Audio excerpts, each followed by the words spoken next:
దినవృత్తాంతముల 2వ గ్రంథము 32వ అధ్యాయము.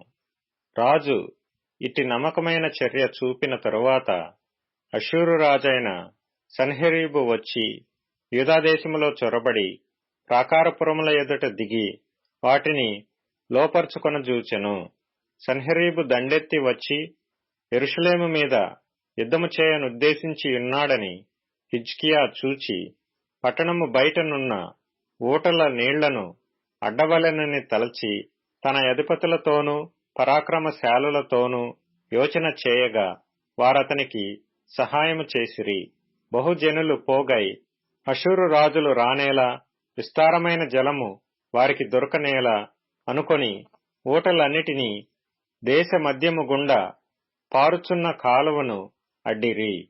మరియు రాజు ధైర్యము తెచ్చుకొని పాడైన గోడ యావత్తు కట్టించి గోపురముల వరకు దానిని ఎత్తు చేయించి బయట మరియొక గోడను కట్టించి దావీదు పట్టణములో మిల్లో దుర్గమును బాగు చేయించెను. మరియు ఈటెలను డాళ్లను విస్తారముగా చేయించెను. జనుల మీద సైన్యాధిపతులను నియమించి పట్టణపు గుమ్మములకు పోవు రాజవీధిలోనికి వారిని తన యొద్దకు రప్పించి వారిని ఈలాగు హెచ్చరిక చేసెను. మీరు దిగులు పడకుడి, ధైర్యము విడువకుడి. అష్షూరు రాజుకైనను అతనితో కూడానున్న సైన్యమంతటికైనను మీరు భయపడవద్దు, విస్మయమొందవద్దు. అతనికి కలిగియున్న సహాయము కంటే ఎక్కువ సహాయము మనకు కలదు. మాంస సంబంధమైన బాహువే అతనికి అండ. మనకు సహాయం చేయుటకును మన యుద్ధములను జరిగించుటకును మన దేవుడైన యెహోవా మనకు తోడుగా ఉన్నాడని చెప్పగా జనులు యూదారాజైన హిజ్కియా చెప్పిన మాటల యందు నమ్మికయించిరి.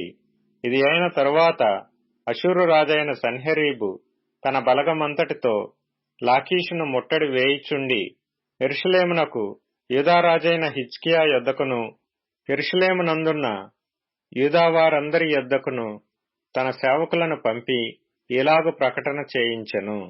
అష్షూరు రాజైన సన్హెరీబు సెలవిచ్చినదేమనగా, దేని నమ్మి మీరు ముట్టడి వేయబడియున్న యెరూషలేములో నిలుచుతున్నారు? కరువు చేతను దాహము చేతను మిమ్మును చంపుటకై మన దేవుడైన యెహోవా అష్షూరు రాజు చేతిలో నుండి మనలను విడిపించునని చెప్పి హిజ్కియా మిమ్మును ప్రేరేపించుచున్నాడు గదా. ఆ హిజ్కియా మీరు ఒక్క బలిపీఠము ఎదుట నమస్కరించి దానిమీద ధూపము వేయవలెనని యూదావారికిని యెరూషలేము వారికిని ఆజ్ఞ ఇచ్చి యెహోవా ఉన్నత స్థలములను బలిపీఠములను తీసివేసినవాడు కాడా?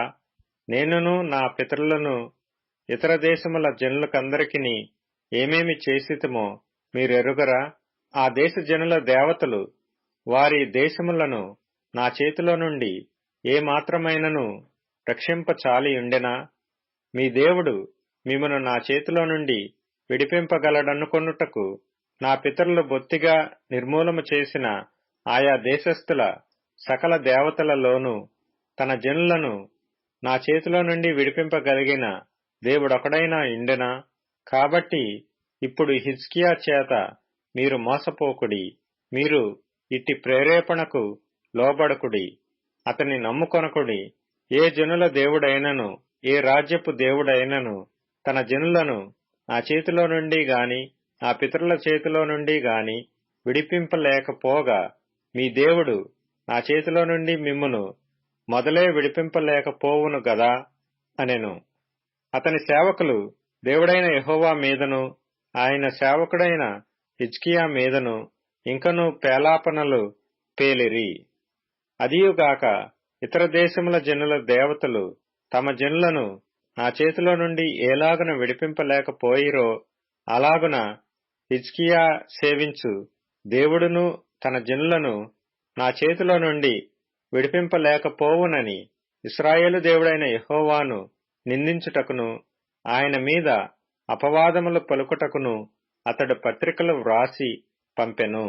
అప్పుడు వారు పట్టణమును పట్టుకొనవలెనన్న యోచనతో ప్రాకారము మీదనున్న యెరూషలేము కాపురస్తులను బెదిరించుటకును నొప్పించుటకును యూద భాషలో బిగ్గరగా వారితో ఆ మాటలు పలికిరి. మరియు వారు మనుష్యుల చేతి పని అయిన భూజనుల దేవతల మీద తాము పలికిన దూషణలను యెరూషలేము యొక్క దేవుని మీద కూడను పలికిరి. రాజైన హిజ్కియాయును ఆమోజు కుమారుడైన యెషయా అను ప్రవక్తయును ఇందును గురించి ప్రార్థించి ఆకాశము తట్టు చూచి మొర్రపెట్టగా యెహోవా ఒక దూతను పంపెను.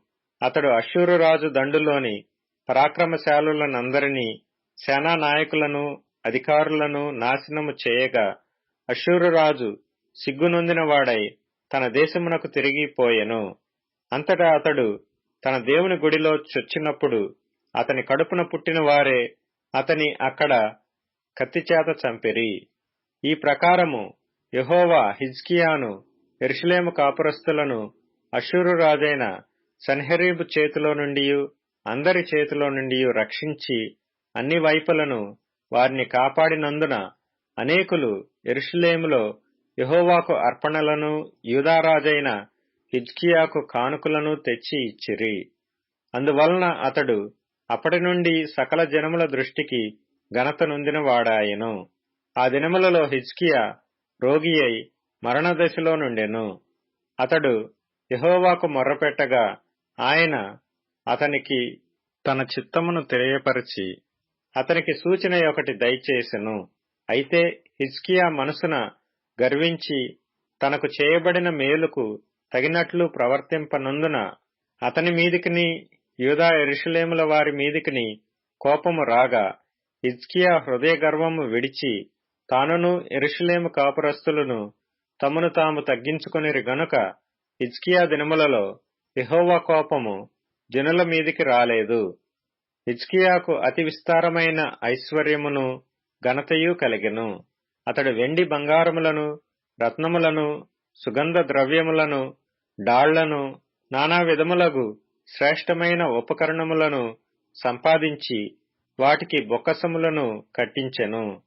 ధాన్యమును ద్రాక్షారసమును తైలమును ఉంచుటకు కొట్లను పలు విధముల పశువులకు శాలలను మందలకు దొడ్లను కట్టించెను. మరియు దేవుడు అతనికి అతి విస్తారమైన కలిమి దయచేసినందున పట్టణములను విస్తారమైన గొర్రెల మందలను పశుల మందలను అతడు సంపాదించెను. ఈ హిజ్కియా గీహోను కాలువకు ఎగువను కట్ట వేయించి దావీదు పట్టణపు పడమటి వైపునకు దాని తెప్పించెను. హిజ్కియా తాను పూనుకొనిన సర్వ ప్రయత్నముల యందును వృద్ధి పొందెను.